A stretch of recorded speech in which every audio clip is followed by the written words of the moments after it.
नमस्कार दोस्तों, stock market studies में फिर से एक बार आपको बहुत-बहुत स्वागत है।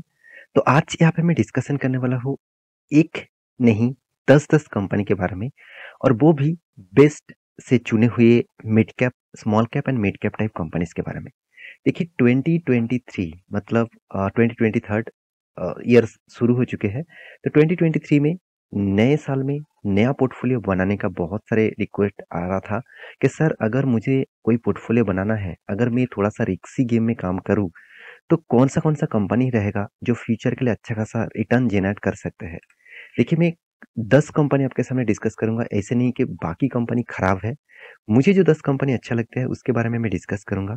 तो वीडियो को पूरा लास्ट तक देखिएगा और देखिए मेरा कोई बाय एंड सेल का रिकमेंडेशन नहीं है। आप इस सारे कंपनीज़ के बारे में एक बार रिसर्च ज़रूर करिएगा, उसके बाद निवेश करिएगा। तो नया साल में बहुत-बहुत धन्यवाद इतने दिनों तक मेरे साथ जुड़े रहने के लिए और जितने सारे दोस्त अभी तक जुड़े नहीं तो प्लीज़ चैनल को सब्सक्राइब करिए और मेरे साथ जुड़िए। बहुत सारा इन्फॉर्मेशन इसी चैनल के माध्यम से मिलता रहेंगे। तो चलो देख लेते हैं आज के 10 mid cap and small cap type companies के बारे में। तो सबसे ज़्यादा पसंदीदा कंपनी मेरे जो पोर्टफोलियो में भी है वो है एप्पल इंडिया। तो एप्पल इंडिया एक टेक्नोलॉजी बेसिस कंपनी है, एक टेलीकम्युनिकेशन और आईटी सेक्टर के ऊपर जुड़े हुए कंपनीज है। तो इस कंपनी के जो ग्रोथ और पोटेंशियल आप देख सकते हैं, कंपनी 500% का रिटर्न दे चुके हैं जब से स्टार्ट हुआ था। तो कंपनी के 13,000 करोड़ का मार्केट कैप है, एक small and medium type companies है। तो इस कंपनी के ऊपर फोकस जरूर रखना, कंपनी में दम है फ्यूचर में ग्रोथ और पोटेंशियल ले आने के लिए। देखिए जब छोटा कंपनी होते हैं उसमें हाई रिक्सी कंपनी होते हैं, हाई रिक्सी कंपनी जैसे होते हैं हाई रिटर्न भी मिलने का चांसेस होते हैं। ये चीज हमेशा आप याद रखना, क्योंकि रिटर्न जो कंपनी ज्यादा देते हैं वो रिक्सी कंपनी होते हैं।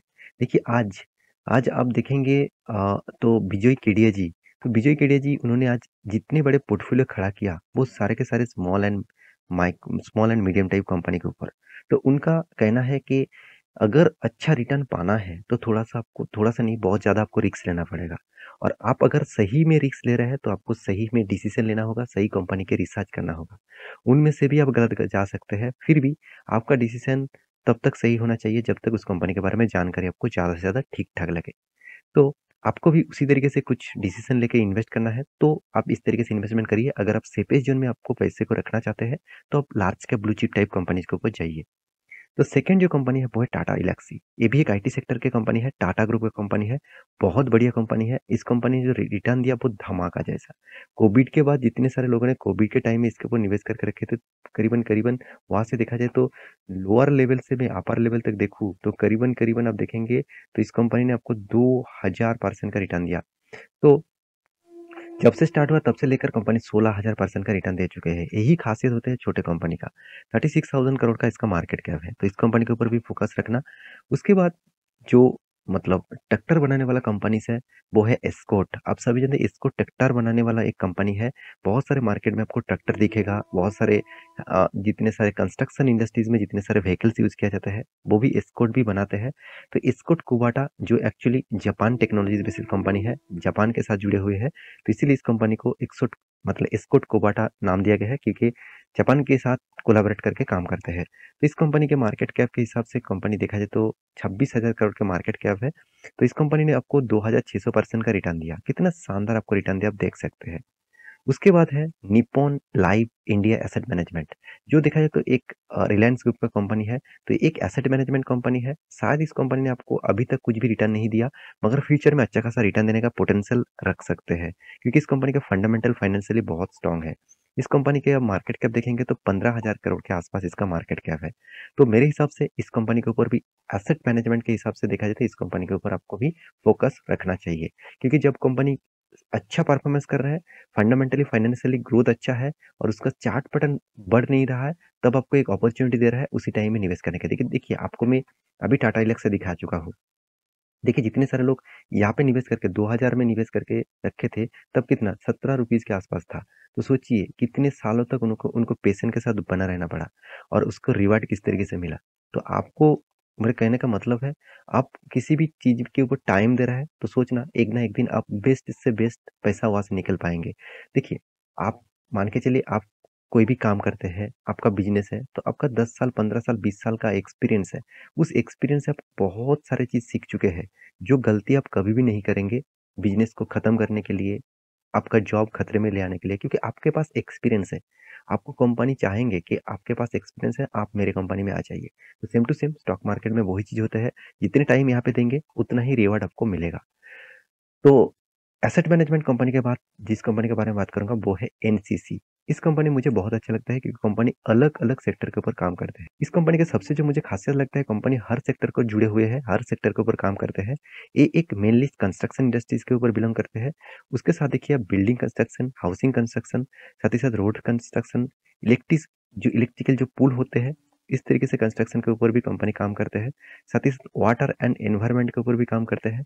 इरिगेशन डिपार्टमेंट के ऊपर भी काम करते हैं, रेलवे सेक्टर के ऊपर भी काम करते हैं। यहाँ पे देख सकते हैं इंटरनेशनल लेवल्स के ऊपर भी काम करते हैं। मतलब इंटरनेशनली जितने सारे हाईवेज होते हैं, जितने सारे फ्लाईओवर्स होते हैं, उस प्रोजेक्ट के ऊपर भी काम करते हैं। साथ ही साथ आप पावर सेक्टर के साथ भी है। और भी देखिए, power sector, metal sector, mining sector, मतलब कुछ कुछ भी चीज़ को नहीं छोड़ा। हर सेक्टर में कंपनी जुड़े हुए हैं। तो इस कंपनी के ऊपर भी फोकस रखिए, बहुत अच्छा कंपनी है। शायद आपको अभी कुछ भी ना मिले, तो लॉन्ग टर्म मिशन के लिए शायद आपको अच्छा खासा रिटर्न देने का कैपेबिलिटी रखते हैं। तो 4000 करोड़ के मार्केट कैप है, बहुत छोटा कंपनी है, रिस्की है ऑब्वियसली। हर कोई कंपनी रिस्की है, तो उस रिस्क के हिसाब से आप ऑब्वियसली फोकस रखिए। पॉलीकब, पॉलीकब जो इंडिया की एक पॉपुलर कंपनी है, सबसे बड़े कंपनी है, तो इस कंपनी के ऊपर भी जरूर फोकस रखना। इस कंपनी आपको 290% का रिटर्न दे चुके हैं। कंपनी में दम है, फ्यूचर में इस तरीके से कंपनी और भी ज्यादा ग्रोथ करने वाला है, क्योंकि जितने सारे घर बन चुके हैं, जितने सारे घर बनने वाले हैं, उसके लिए वायरिंग का मतलब घर में वायरिंग करने के लिए वायर का जरूरत होगा। तो पॉलीकब एक बहुत बड़ा कंपनी है।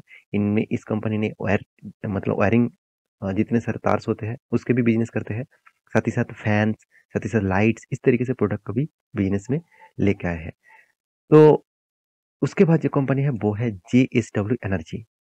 इस कंपनी में तो आपको धमाका जैसा रिटर्न दिया कोविड के सिचुएशन के बाद। तो कोविड के बाद कंपनी ने आपको जो रिटर्न दिया करीबन करीबन 800 गुना रिटर्न आपको दे चुके हैं। तो सॉरी 800% का रिटर्न आपको दे चुके हैं। तो कंपनी 41,000 करोड़ का मार्केट कैप है। एक मतलब mid cap, small cap and large cap type company बन चुके हैं। तो इसके ऊपर भी फोकस रखिए। उसके बाद जो कंपनी है दीपक नाइट्रेट, सबसे मेरा पसंदीदा कंपनी है, क्योंकि इस कंपनी में एक एक खासियत है, जो खासियत शायद आपको पता नहीं, तो मैं फिर भी बता देता हूँ। मैं इसके ऊपर एक शॉर्ट वीडियो भी बनाऊंगा कि इस कंपनी के ऊपर जो प्रोडक्ट है आप सभी जानते हैं। आप देख सकते हैं यहाँ पे कंपनी क्या है, 75% मार्केट शेयर किसके ऊपर रखते हैं, सोडियम नाइट्रेट। तो सोडियम नाइट्रेट एक ऐसे प्रोडक्ट है, आप जितने सारे रिफाइनरी कंपनी है, मतलब ऑयल रिफाइनरी कंपनी है, जहाँ पे रिलायंस है, जहाँ पे ओएनजीसी है, जैसे साथ बीपीसीएल है, तो इस तरीके से सारे कंपनी इस कंपनी का कस्टमर है। क्यों? क्योंकि ऑयल को रिफाइनरी करने के लिए सोडियम नाइट्रेट का सबसे ज्यादा जरूरत होते हैं, और इस कंपनी इंडिया में सबसे ज्यादा सोडियम नाइट्रेट प्रोड्यूस करते हैं। तो इसीलिए इस कंपनी के ऊपर जरूर फोकस रखिए। कंटिन्यूअसली इस कंपनी ने रेवेन्यूज भी जनरेट किया अच्छा खासा, और आपको धमाका जैसा रिटर्न भी दिया, 10,000% का रिटर्न भी दे चुके हैं। तो उसके बाद जो कंपनी के बारे में बात करूंगा वो है कॉम्पटन। इस कंपनी के ऊपर फोकस रखिए। फैन बनाने वाला एक कंपनी है। तो इलेक्ट्रिक डिपार्टमेंट के कंपनी है। तो इस कंपनी का मार्केट कैप 21,000 करोड़ के आसपास है। कंपनी अभी उतना खास परफॉर्मेंस नहीं दिया है, तो इस कंपनी को फोकस रखिए as a long term vision के लिए। तो लास्ट में जो कंपनी है, one of my favourite company है, वो है रिलैक्सो। आप कहेंगे सर बाटा क्या आपके फेवरेट नहीं है? ऐसे बिल्कुल भी नहीं, बाटा भी फेवरेट है। दोनों कंपनी हमेशा कंपटीशन होते रहते हैं। तो रिलैक्सो भी कोई छोटा मोटा कंपनी है, और इस कंपनी में धमाका जैसा परफॉर्मेंस है। करीबन 6000% का रिटर्न कंपनी दे चुके हैं। 22,000 करोड़ का इसका मार्केट कैप है। उस हिसाब से इस कंपनी को स्टडी करिए, और उस हिसाब से कंपनी के ऊपर निवेश करने के लिए सोचिए। तो ये था 10 कंपनी। तो आप कहेंगे सर बाकी कंपनी का खराब हो गया? ऐसे बिल्कुल भी नहीं। और भी बहुत सारे कंपनीज है। मैं टॉप 10 अभी डिस्कस कर चुका हूँ। बाकी कंपनीज के ऊपर आपको जानना है तो मुझे कमेंट जरूर करिएगा। बाकी कंपनीज के ऊपर भी डिटेल्स वीडियो में बना के दूंगा। तो ये था 10 कंपनियां। तो 2023 में आपको नया साल में मिड कैप स्टॉक के ऊपर निवेश करना है, तो ये सारे कंपनीज के ऊपर स्टडी करिए पहले, उसके बाद निवेश करिए। डायरेक्ट जाकर निवेश मत करिएगा, क्योंकि ये वीडियो टोटली एजुकेशन पर्पज में था। आपको मैं कोई बाय एंड सेल का रिकमेंडेशन नहीं कर रहा हूँ। हाँ, बेस्ट कंपनी के बारे में आपको बता चुका हूँ। उस कंपनी के ऊपर थोड़ा सा रिसर्च तो आपको करना ही है। और इंडिविजुअली कोई भी कंपनी के ऊपर जानकारी चाहिए तो मुझे कमेंट जरूर करिएगा, उसके ऊपर मैं डिटेल्स वीडियो बना के दूंगा। तो नए साल में अच्छे से रहिए, अपने फैमिली के साथ बहुत बहुत अच्छे से रहिए। तो मिलते हैं नेक्स्ट टॉक में, तब तक के लिए अच्छे से रहिए, अपने ख्याल रखिए। Bye bye.